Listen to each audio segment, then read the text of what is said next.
তো হঠাৎ কেন মনে হচ্ছে না আমি বাংলাদেশে রয়েছি? আপনি প্রশ্ন করতে পারেন কেন আপনি বললেন? ওখানে যা হচ্ছে আমাদের এখানেও তাই হচ্ছে। ওখানে হারমোনিয়াম ছিনিয়ে নিচ্ছে, এখানে একটা ছোট্ট মেয়ে মায়ের গান গেয়েছে, তাকে ধমকি দেওয়া হচ্ছে বলে তুমি মায়ের গান গাইতে পারবে না। যতগুলো ধর্মীয় বই আছে, যতগুলো ধর্মীয় কিতাব আছে, খুলে দেখুন, তাতে লেখা আছে মায়ের পায়ের তলায় স্বর্গ, माँ के पैरों तले ही जन्नत है।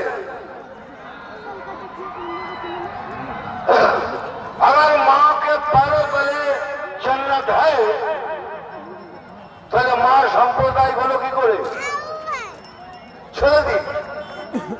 আপনারা তো বলতে পারেন একটা দুটো ঘটনা হতে পারে। এই দুদিন আগে মধুবন্তী বলে একটি মেয়ে লালন ফকিরের মেলায় গিয়ে গান গাইতে গেছিল, তাকে পর্যন্ত ধরে ধমকি দেওয়া হয়েছে, এইসব গান গাইবে না, মায়ের গান গাইতে পারবে না। বুঝে দেখুন, এটা আমাদের পশ্চিম বাংলা।